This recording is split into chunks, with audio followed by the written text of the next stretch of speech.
Okay, so good evening and welcome to the first lecture of control and coordination. कल हमने starting किया था लेकिन टेक्निकल ग्लिच आ गया था, तो आज फिर से हम उसको कवर करेंगे सारी चीज़ों को. ठीक है, everything is fine, video audio सारी चीज़ें.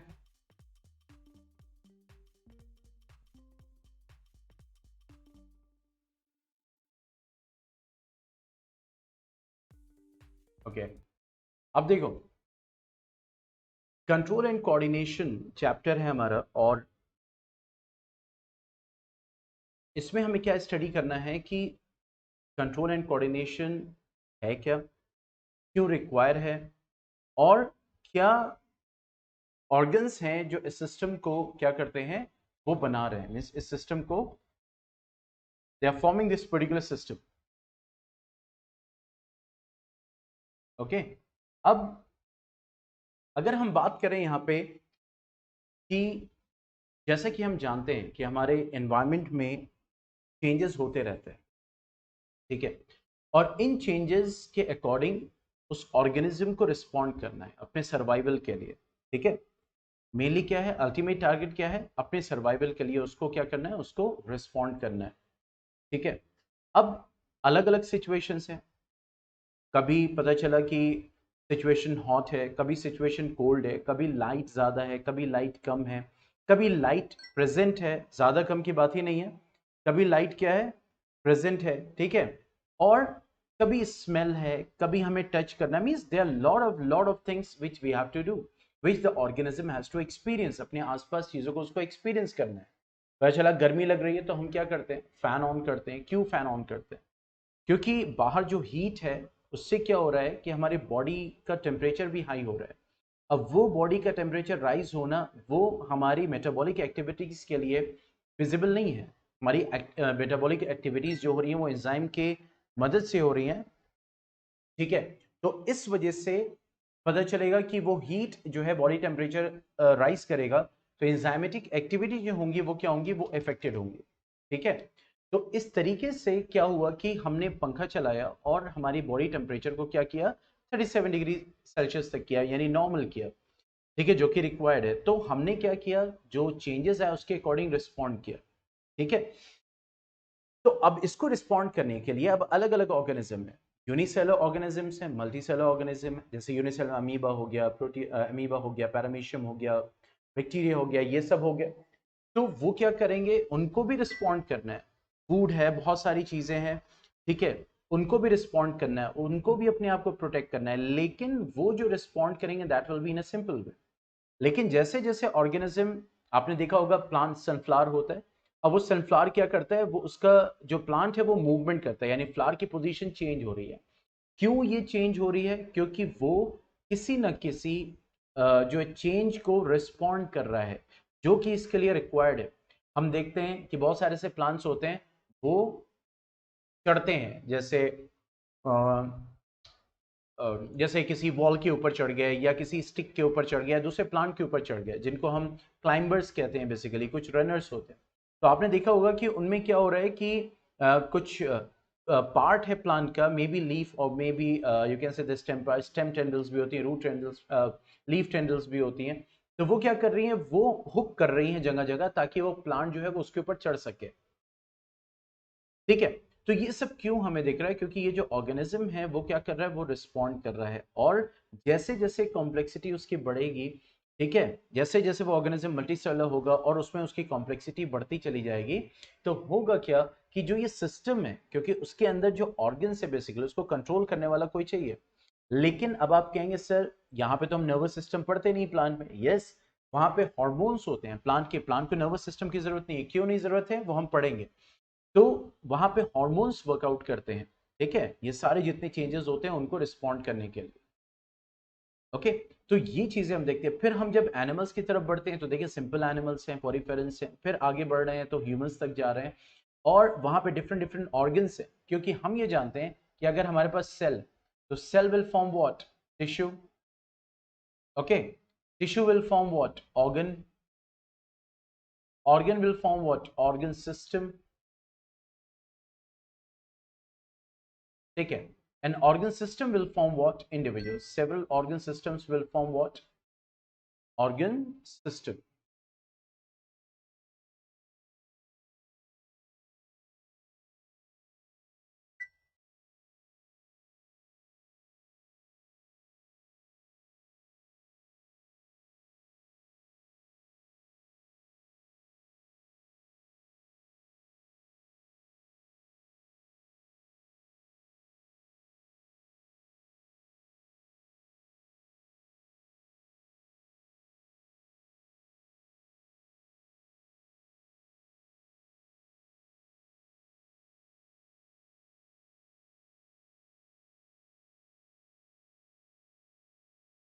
ठीक है. So cell tissue organ system will be there. So when these organs and organ system are present basically, तो अब उनको कंट्रोल करने वाला कोई होना चाहिए. अब ये तो नहीं कि हर वक्त ये सिस्टम वर्क करेगा. ठीक है.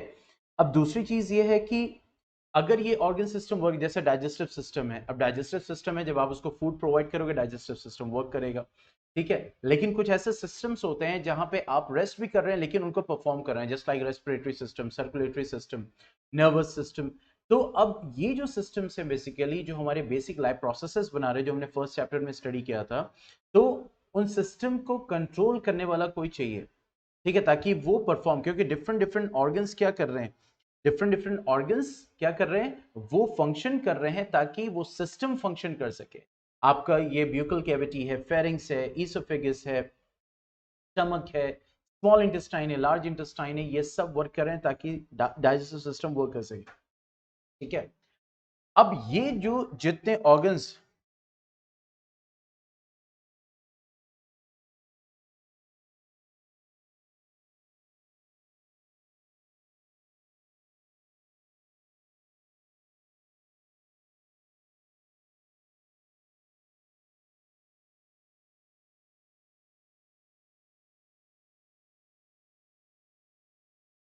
I'm taking class right now.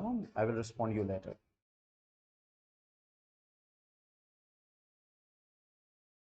ठीक है. तो ये जितने ऑर्गन्स हैं, ये ऑर्गन्स क्या करेंगे, इनको आपस में कोऑर्डिनेट करना है ना. अब मान लीजिए फूड आ रहा है. ठीक है. अब स्टमक क्या है कि भाई ठीक है भाई, मैं तो अभी काम नहीं करूंगा, मुझे बहुत ज्यादा लोड है. ठीक है. तो अब यहां पे क्या होगा कि क्या वो सिस्टम वर्क कर पाएगा. यानी स्टमक ने बोल दिया कि भाई मैं नहीं काम करूंगा, मेरे पास बड़ा लोड है. तो क्या ये सिस्टम वर्क कर पाएगा? क्यों भाई?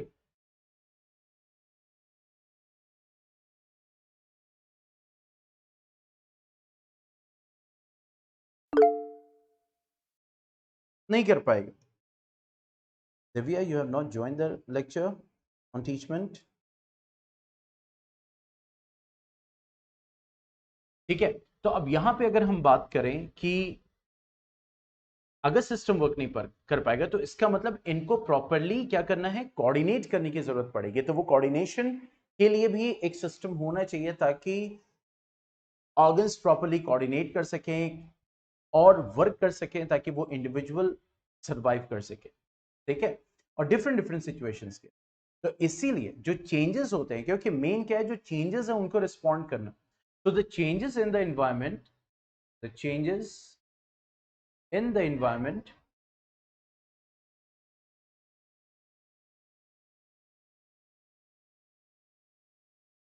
the changes in the environment to which the organisms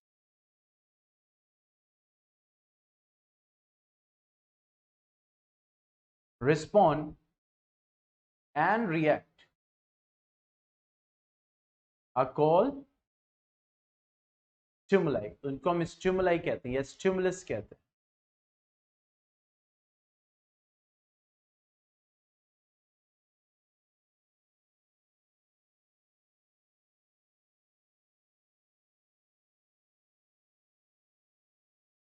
okay. उनको हम स्टिमुली कहते हैं. ओके. अच्छा, दूसरी चीज, अब कोऑर्डिनेशन किसको बोलेंगे, what will be coordination. Okay.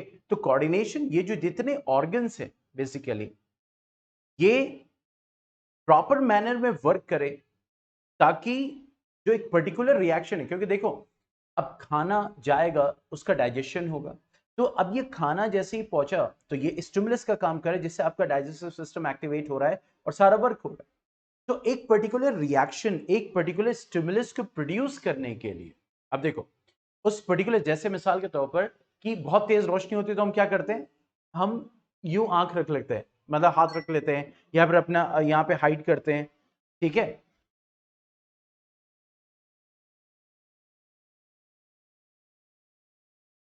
Hamza इंशाल्लाह हम क्लास ले रहे हैं, क्लास के बाद ये ऑडियो सुनते हैं, ठीक है।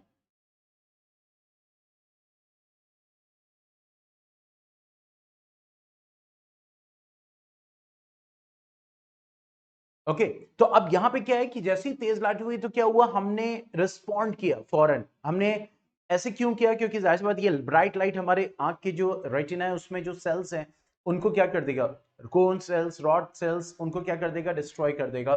तो इस वजह से हम क्या करते हैं, इस वजह से हम यू कर लेते हैं, यानी हमने क्या किया। तो अब इस एक्शन को लाने के लिए देखो हमारे हैंड, हमारा हेड, हमारी बॉडी पोस्चर, मसल्स, ये सब कुछ आपस में क्या कर रहे हैं, बोन्स, देख रहे हैं। तो ये सबको वर्क करना पड़ेगा ताकि ये जो स्टिमुलस है, यानी ये जो रिएक्शन है, ये हम दे सके। बात समझ में आ रही है?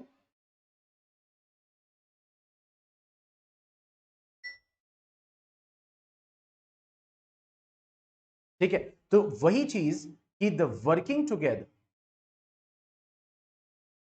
The working together of various organs, the working together of various organs or parts of the body, okay, the working together of various organs or parts of the body of an organism,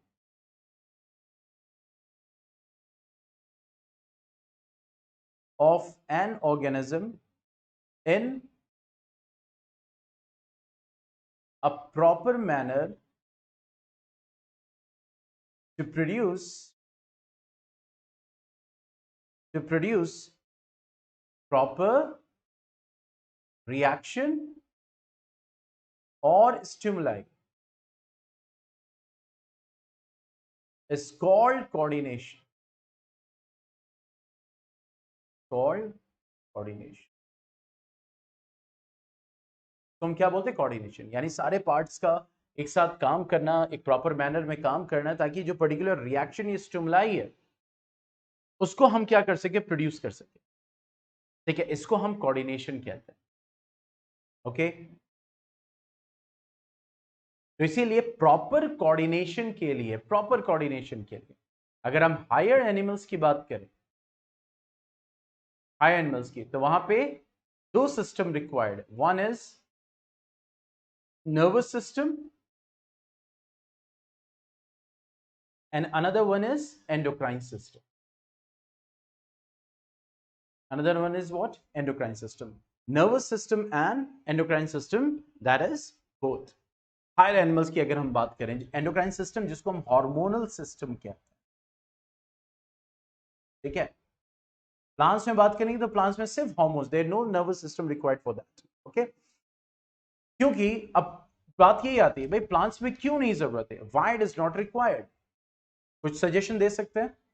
आप तो आसानी से audio भी on कर सकते हो, क्यों भाई? यस वैभव,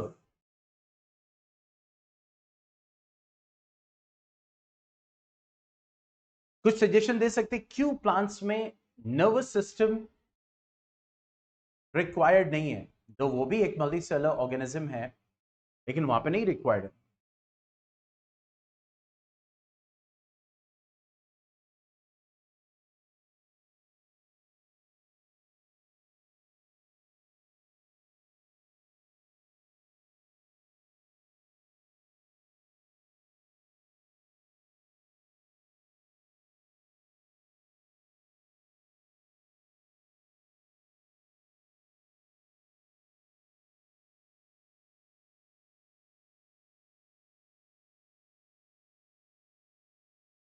हाँ भाई, क्या रीजन हो सकता है?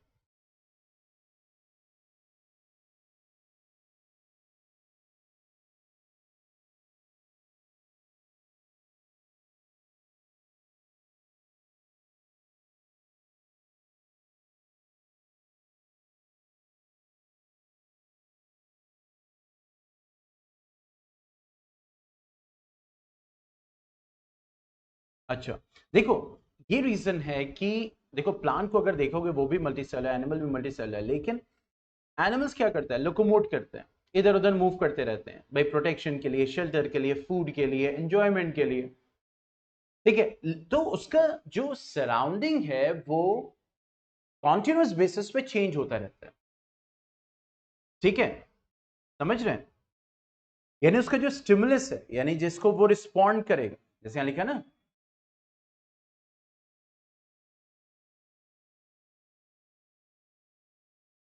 एक चीज भाई मैं कह रहा हूं कुछ मैंने गलत लिखा है यार, sorry sorry. Proper reaction to a stimulus, not producing stimulus. Sorry भाई, मेरे को कुछ गलत लग रहा है यहाँ पे। हाँ, मैं और पे ध्यान नहीं दे रहा था। यानी स्टिमुलस को रिस्पॉन्ड करना वो कोऑर्डिनेशन कहलाएगा। ठीक है, तो अब यहां पे अगर हम बात करें कि ये जो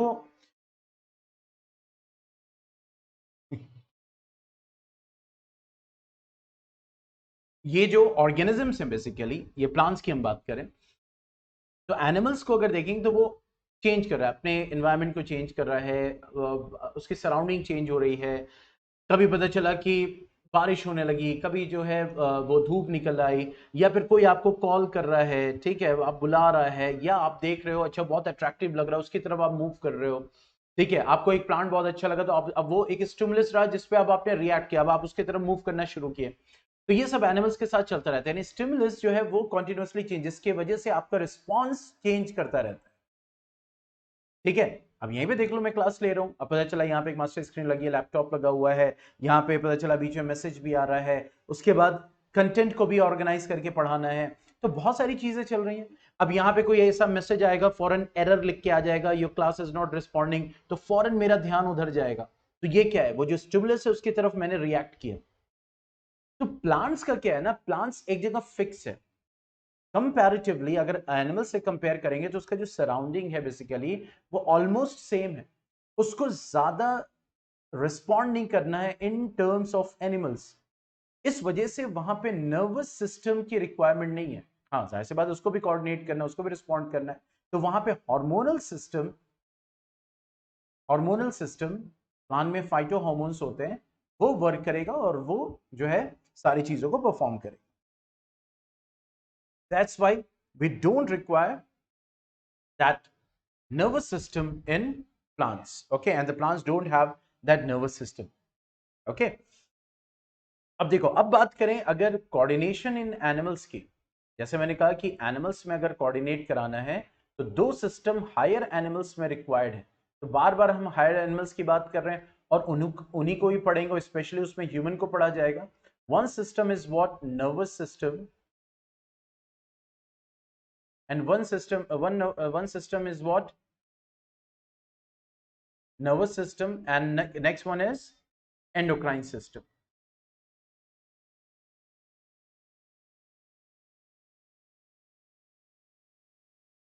एंडोक्राइन सिस्टम, हार्मोनल पूछ रहे हैं।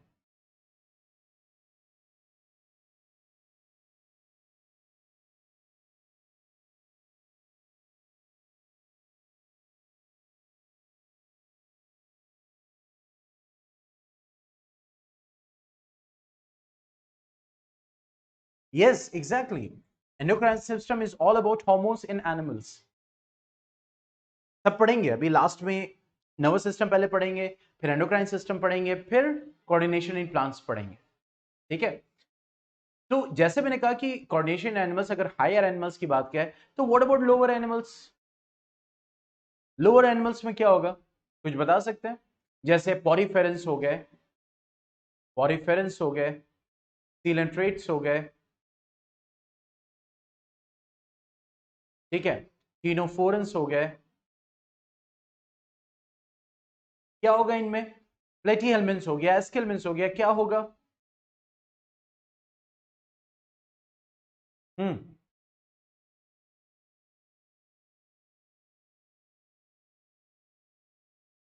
ये सब 9th क्लास का टॉपिक है।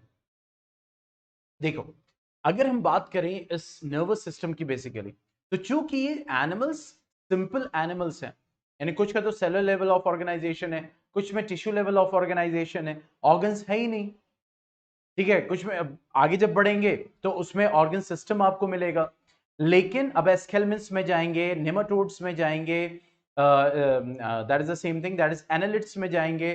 तो जैसे जैसे आप आगे बढ़ेंगे एवोल्यूशनरी पॉइंट ऑफ व्यू से, तो आप देखेंगे कि एनिमल्स भी कॉम्प्लेक्स हो रहा है, जैसे मैंने शुरू में बताया था, तो उसके अंदर सिस्टम भी कॉम्प्लेक्स होगा।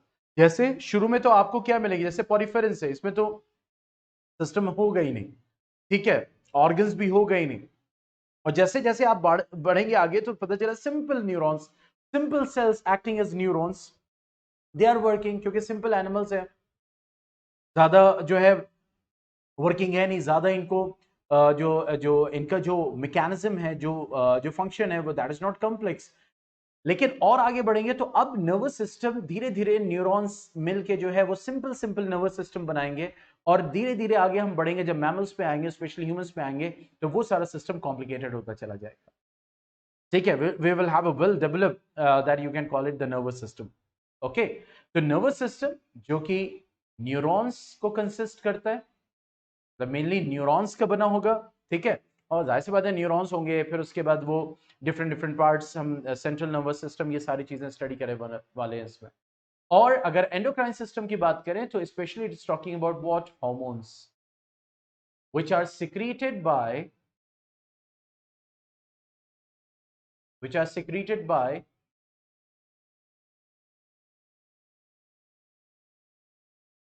that is endocrine glands, which are secreted by endocrine। हम दोनों को डिटेल में स्टडी करेंगे। कोई क्वेश्चन, कोई डाउट या कुछ आप शेयर करना चाहते हैं?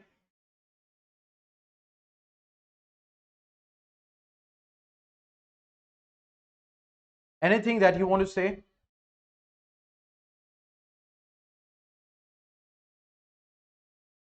स्कूल में चैप्टर कंप्लीट हो गया है?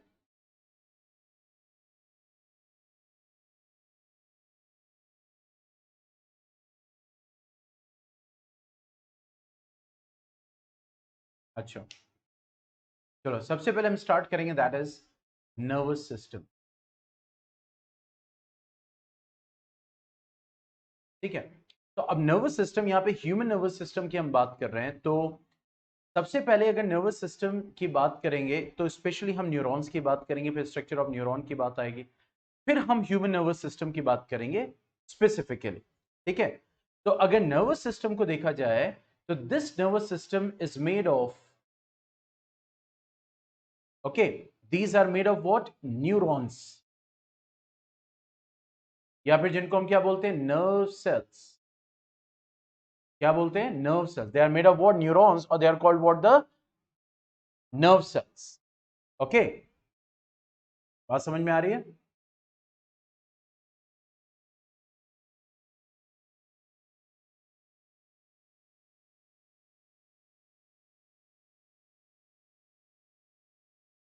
अब देखो, अब ये न्यूरॉन्स के बने हैं, यानी नर्व सेल्स के बने हैं, तो क्या सिर्फ नर्व सेल्स होगा इसमें? नहीं, इसमें क्या होगा कि इसके साथ साथ पैकिंग सेल्स भी होंगे जो उसको पैक करेंगे। ठीक है, they will pack it, they will pack it like, means जाहिर सी बात है एक सिस्टम बन रहा है, तो दे विल, यहाँ पे अगर घर है तो सिर्फ ब्रिक्स नहीं है दीवार में, सीमेंट भी लगा हुआ है साइड साइड में, उसके बाद फिर प्लास्टर किया गया है ताकि अच्छे से ये पैक हो सके। In the similar way when you talking about system, जैसे नर्वस सिस्टम की बात करेंगे तो that is made of what, organs like brain and all, फिर उसके बाद वो किसके बने होंगे, नर्वस टिश्यू के। ठीक है, तो वहां पे अगर हम बात करें कि वो किस चीज का बना हुआ है, तो नर्व सेल का बना हुआ है। पैकिंग सेल्स की बात करें तो जैसे न्यूरोग्लिया या न्यूरोग्लियल सेल्स हम बोलते हैं, एपेंडाइमल सेल्स, एपेंडाइमल सेल्स, ये सब पैकिंग सेल्स आप कह सकते हैं। ठीक है, and neuro secretory cells which will do secretions। Okay, neuro secretory cells. तो नर्वस सिस्टम इन सेल्स का बना हुआ है basically, nerve cells, neurons which is main cell, then packing cell that is a neuroglia, then ependymal cells and the neuro secretory cells. ठीक है, अब सबसे पहले हम देखेंगे that is the structure of neuron. Structure of what, neuron. ठीक है। अच्छा, अब ये जो न्यूरॉन होता है, ये जो नर्व सेल होता है, ये जो कम्युनिकेशन करता है डिफरेंट सेल से, डिफरेंट बॉडी पार्ट से, तो ये जो कम्युनिकेशन करता है वो नर्व इंपल्सेस के थ्रू करता है, जो कि क्या है, इलेक्ट्रिकल इंपल्सेस है, यानी बिजली है। That is what electrical impulses.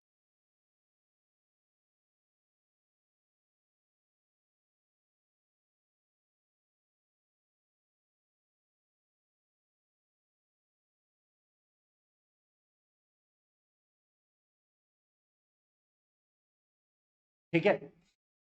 तो जो कम्युनिकेशन करता है हमारा ब्रेन, हमारा you can say the nervous system, neurons के थ्रू, वो किसके थ्रू करता है, इलेक्ट्रिकल इंपल्सेस के थ्रू करता है। ठीक है। और अगर हम इस न्यूरॉन की बात करें, इसके कैरेक्टरिस्टिक की बात करें, the characteristic of neuron,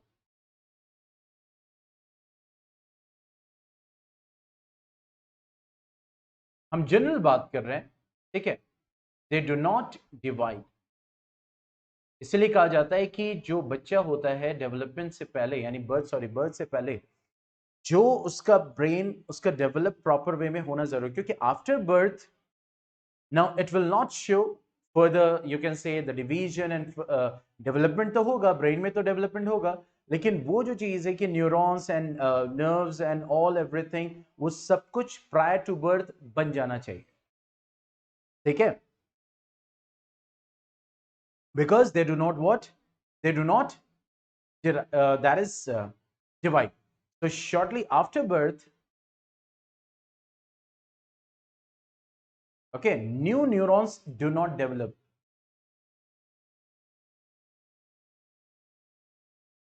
New neurons do not develop. वो नहीं डेवलप करते हैं। इसलिए बहुत इंपॉर्टेंट होता है कि जो न्यूरॉन्स हैं वो प्रायर टू बर्थ जो है वो बन जाना चाहिए, पूरा जो आपका नर्वस सिस्टम है वो तैयार हो जाना चाहिए। Okay. Next point, when injured,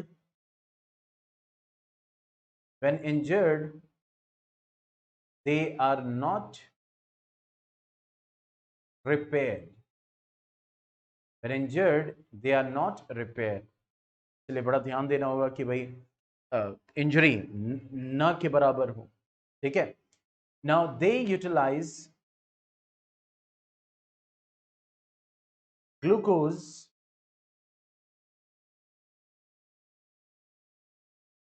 as a respiratory substrate.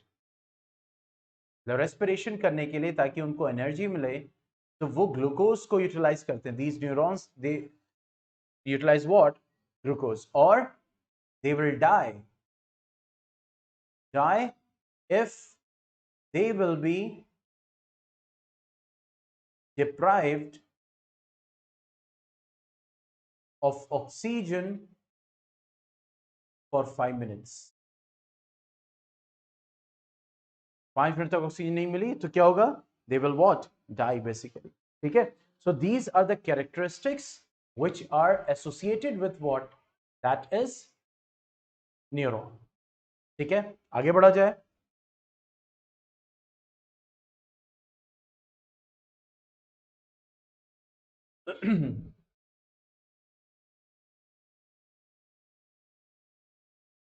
ठीक है। अब वही जो स्ट्रक्चर ऑफ न्यूरॉन जो हमने स्टार्टिंग किया था, बीच में कैरेक्टरिस्टिक माइंड में आया, तो मैंने सोचा पहले बता दे, क्योंकि जिसके बारे में बात करने जा रहे हैं वो बेसिकली है क्या। ठीक है। तो न्यूरॉन के स्ट्रक्चर, तो डायग्राम को प्रैक्टिस करना है। ठीक है। इसीलिए आज जो जाएगा वो क्विज नहीं जाएगा, आज असाइनमेंट जाएगा। अच्छा, फोर्थ पॉइंट क्या है पूछ रहे हैं। They utilise glucose as a respiratory substrate. Means respiration के लिए भाई एनर्जी कहां है, सिंपल इसका मतलब है एनर्जी कैसे मिलेगी, तो ग्लूकोज से मिलेगी। ग्लूकोज का रेस्पिरेशन होगा और वो ऑक्सीजन प्रोड्यूस करेगा, सॉरी एटीपी प्रोड्यूस करेगा, और that will be carbon dioxide, that is a general respiration process. Means that will utilize oxygen for the respiration of the glucose.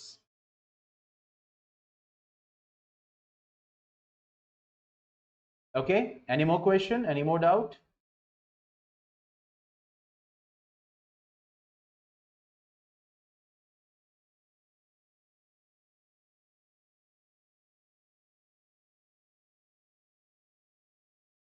ठीक है, तो अब यहां पे जैसे मैंने कहा था कि स्ट्रक्चर ऑफ न्यूरॉन, तो इसका डायग्राम प्रैक्टिस करना जरूरी है फ्रॉम एक बोर्ड पॉइंट ऑफ व्यू। ये प्रैक्टिस किया जाएगा और ये आपके असाइनमेंट में जाएगा, ठीक है। तो अब अगर हम स्ट्रक्चर की बात करें तो हमें क्या मिलता है, तो let us see that what we get generally in neuron, a typical neuron we are talking about right now.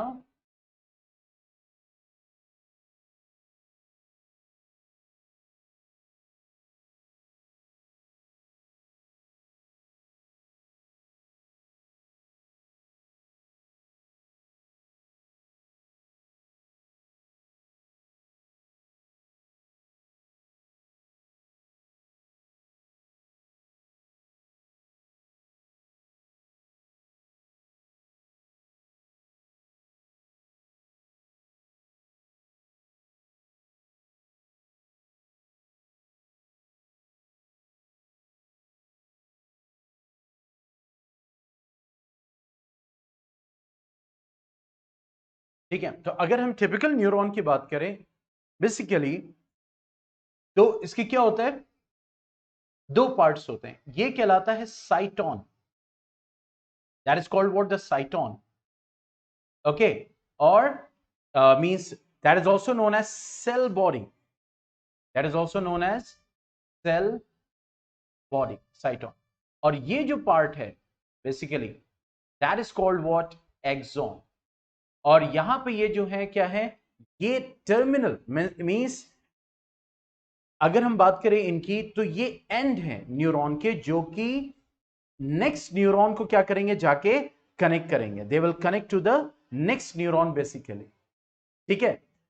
तो ये जो बेसिकली आपके जिसको कहते हैं कि एक्सॉन है, तो ये टर्मिनेट कर रहे हैं, उसी से टर्म इसका एसोसिएट रहता है, दैट इज व्हाट, ब्रांचेस निकली हुई हैं, and that is what terminal, that is known as arborization,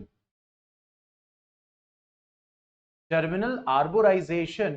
और ये जो knobs हैं, these are what known as terminal knobs, ये टर्मिनल knobs है बेसिकली, ठीक है। तो ये एक्सॉन है और ये क्या है, साइटोन, ठीक है, सेल बॉडी। ये जो वायर लाइक स्ट्रक्चर है, ये क्या कहलाते हैं, डेंड्राइट्स। और इनका जो सिंगुलर होता है, सिंगुलर को हम बोलते हैं क्या, डेंड्रॉन। और ये क्या करेंगे, they will receive electrical impulse, they will receive electrical impulse,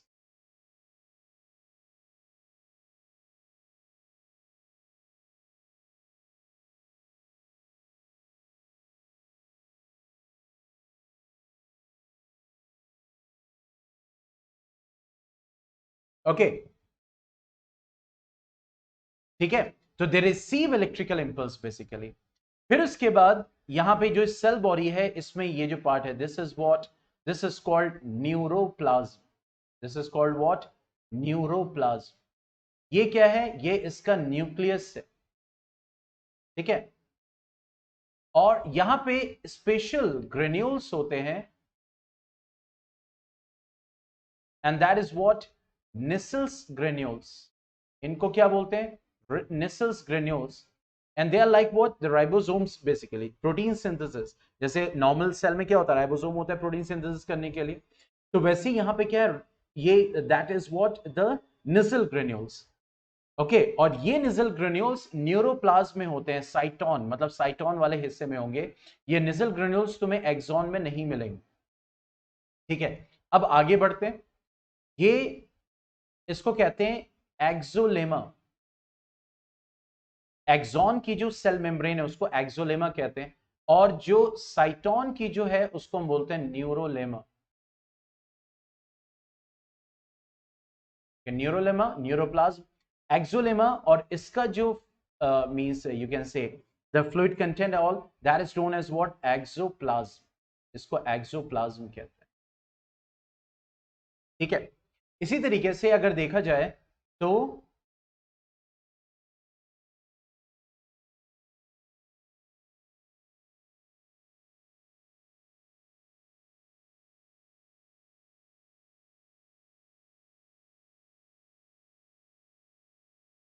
okay, और इसके ऊपर there will be a myelin sheath. ठीक है, तो ये जो अंदर सेल है इसको हम क्या बोलते हैं? Schwann cell. That is called what? The Schwann cell. और इसके ऊपर ये जो कवरिंग है sheath, that is a covering. Okay, that is called what? Myelin sheath. That is called what? Myelin sheath. ठीक है, तो इसके ऊपर ये माइलिन शीथ है। ये क्या करती है माइलिन शीथ? क्योंकि इलेक्ट्रिसिटी ट्रांसफर कर रही है, तो ऐसे समझ लो कि जैसे आपका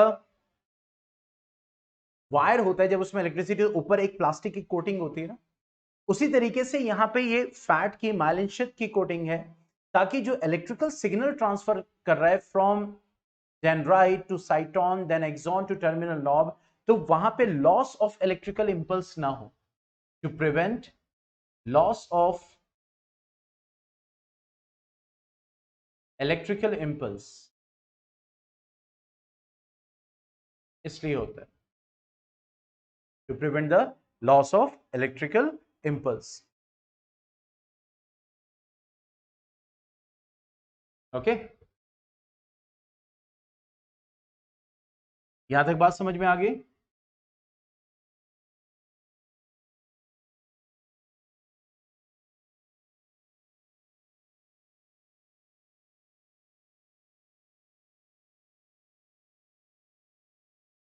ठीक है, अब आगे ये जो बीच बीच में नोड्स हैं, इनको हम बोलते हैं नोड्स ऑफ रैनवियर।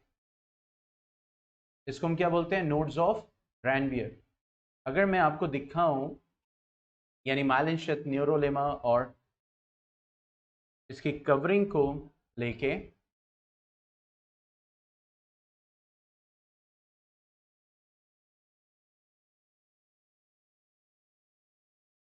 ठीक है, ये कोरा की एक इमेज है, कोरा साइट से। और यहां पे इसमें देखिए कितना ब्यूटीफुली, देखो अब ये एक्सॉन है।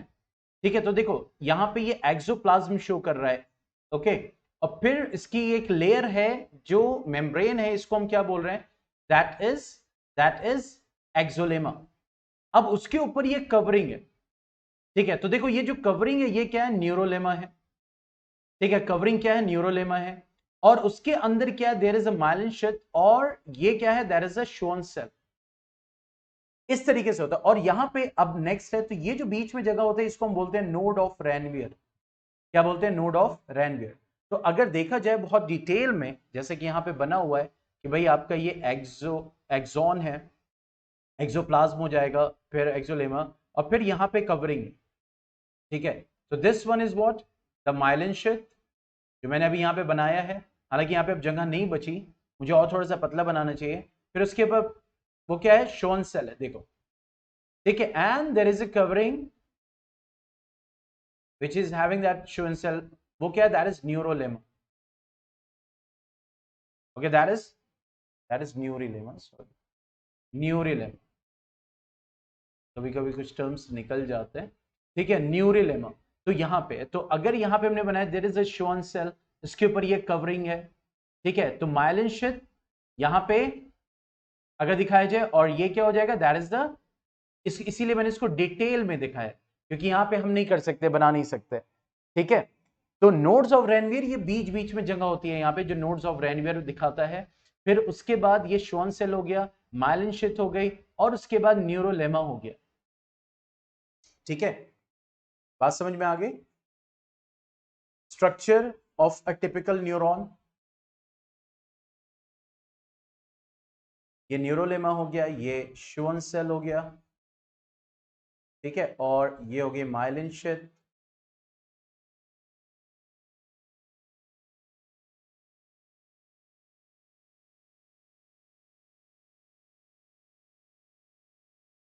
यस वैभव।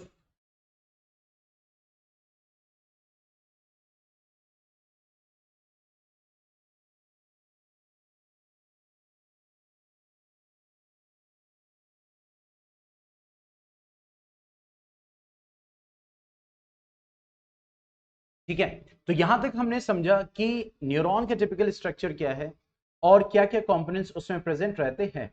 अच्छा, यहां पे जो हमने एक बनाया है वो न्यूरॉन बनाया है जिसके ऊपर माइलिन शीथ चढ़ी होती है, उसको हम बोलते हैं माइलिनेटेड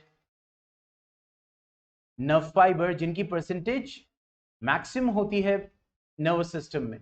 लेकिन इसके अलावा नॉन माइलिनेटेड भी होते हैं, नॉन माइलिनेटेड नर्व फाइबर्स वो भी मौजूद होते हैं। ठीक है, तो इसीलिए जब इलेक्ट्रिकल इंपल्स आती है तो वो dendrite to cyton to axon to terminal knob तक जाती है। अब ये जो पोर्शन है, जैसे ये जो टर्मिनल नॉब वाला पोर्शन है, ये वाला, इसको थोड़ा सा जूम करते हैं। ठीक है, लाइक दिस। और नाउ अब ये जो हमारा टर्मिनल नॉब होता है, अब ये क्या होगा, it will be associated with the next dendron. Dendron मैंने बताया कि क्या होता है, there is singular, like this. ठीक है, इसको हमने जूम करके बनाया, तो यहां पे नेक्स्ट न्यूरॉन। ठीक है, तो होता क्या है कि इसमें क्या होते हैं, वेसिकल्स होते हैं ये, और उस वेसिकल्स के अंदर न्यूरोट्रांसमीटर्स भरे होते हैं, न्यूरोट्रांसमीटर्स। ओके, और ये जो कनेक्शन है, ये जो कनेक्शन, ये इसको हम बोलते हैं synapse. That is called what, the synapse, जो कनेक्शन बनाता है न्यूरॉन नेक्स्ट न्यूरॉन से। So the terminal lobe is connecting with what, the dendron. There is a gap. ठीक है, तो ये जो कनेक्शन है basically that is what, synapse connection. और the space that is there, this space that is called synaptic cleft. That is called what, the synaptic cleft. ठीक है, तो होता क्या है कि एट द टाइम जब इलेक्ट्रिकल सिग्नल यहां तक पहुंचता है, तो ये जो वेसिकल्स हैं ये ज्वाइन करते हैं किसको, मेम्ब्रेन के, and they will release their chemicals into the gap। और इन केमिकल्स को हम क्या बोलते हैं, न्यूरोट्रांसमीटर्स, न्यूरो ट्रांस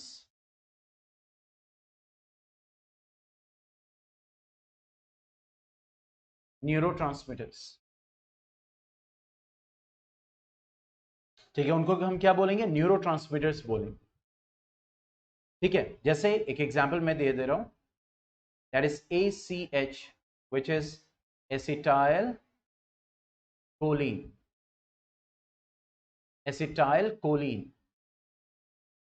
ओके, तो ये न्यूरोट्रांसमीटर रिलीज होते हैं और ये न्यूरोट्रांसमीटर्स यहां पे रिसीव होते हैं, और जब यहां पे ये रिसीव होते हैं तो फिर it generates again next electrical impulse.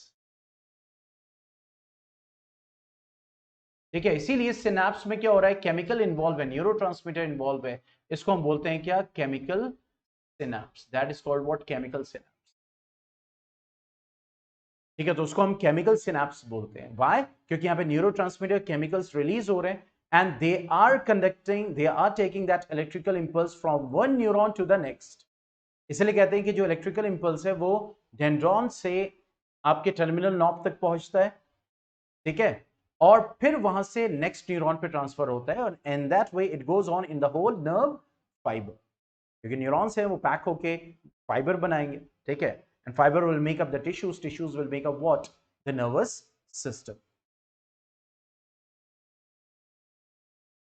हाँ भाई,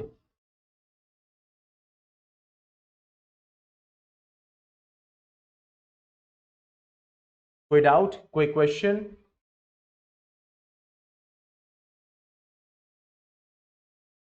कोई ऐसी चीज जो समझ में ना आई हो।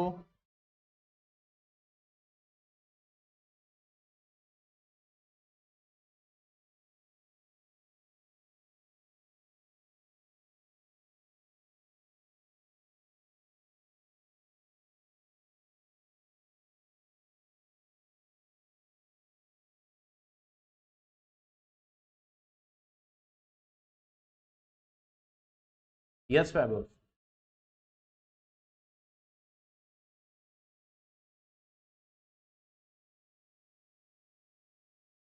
Neurotransmitters these are the chemicals. अब क्योंकि जब देखो इलेक्ट्रिसिटी जब यहां पहुंचती है तो ये जो वेसिकल्स हैं जिनके अंदर न्यूरोट्रांसमीटर भरे पड़े हैं, छोटे छोटे बैग समझ लो, ये लास्ट में पहुंच के बर्स्ट होते हैं, ठीक है, मतलब मेम्ब्रेन से फ्यूज होते हैं और फिर उसके बाद जो है ये इन न्यूरोट्रांसमीटर्स को रिलीज करते हैं, दीज आर द केमिकल्स। और फिर उसके बाद ये केमिकल डेंड्रॉन के मेम्ब्रेन को टच करते हैं, रिसीव होते हैं और फिर वहां पे ये इलेक्ट्रिकल इंपल्स को फिर जनरेट करते हैं। क्यों भाई, इलेक्ट्रिकल इंपल्स ही तो from one neuron to next, next neuron, next neuron, next neuron, ऐसे ट्रांसफर करना है उसको, तभी वो टारगेट तक पहुंचेगा ना। बात समझ में आ रही है?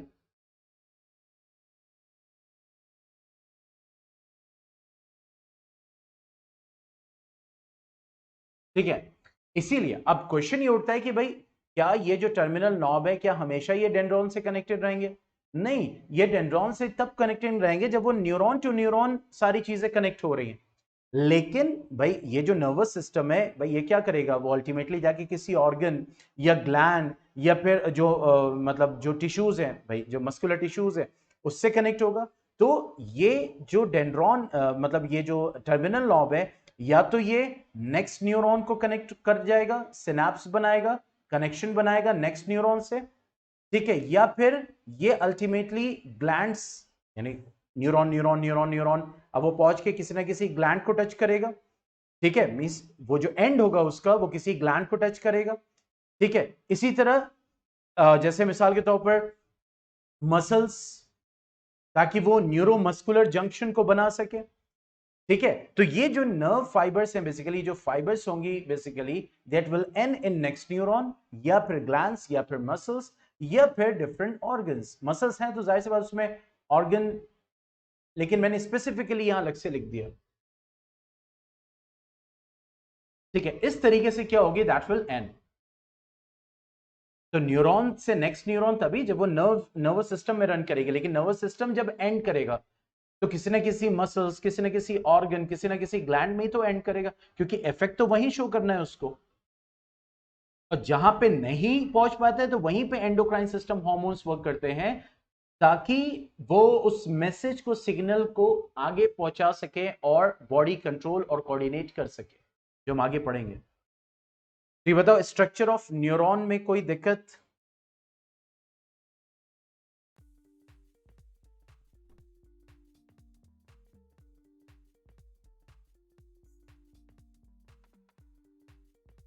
ठीक है, तो कल अब इसके आगे पढ़ेंगे, that is arrangement of neurons, then will study for human nervous system, जिसमें हम सेंट्रल नर्वस सिस्टम और पेरिफेरल नर्वस सिस्टम, इन दो सिस्टम्स को स्टडी करेंगे।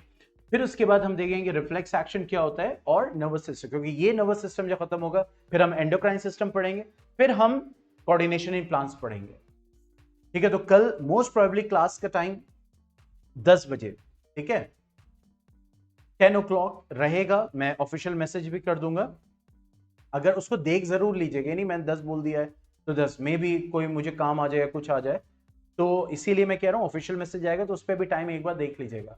और आज असाइनमेंट जाएगा, असाइनमेंट वही है कि you have to draw a well label diagram of a neuron, और उसको आप सबमिट कीजिए, प्रैक्टिस कीजिए, ताकि ये सब ऐसे मार्क्स होते हैं जो कि बहुत ही एकदम सॉलिड होते हैं, ठीक है। Anything else?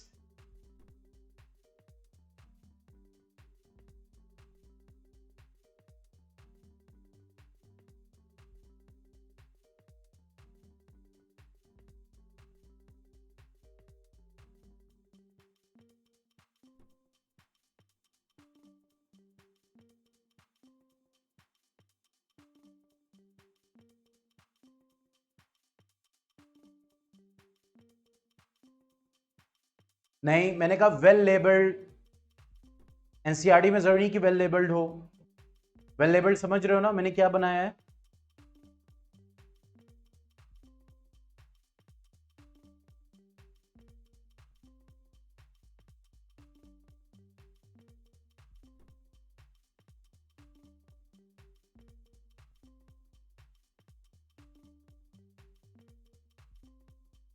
ठीक है, वेल लेबल मीन्स सारे बोर्ड में क्या आता है, अरे वो एनसीईआरटी का नहीं बोल रहा है डायग्राम बनाने के लिए, वो वेल लेबल्ड बोल रहा है। वो ये थोड़ी कह रहा है एनसीईआरटी का डायग्राम बनाओ, वो आपसे कह रहा है वेल लेबल्ड डायग्राम बनाओ।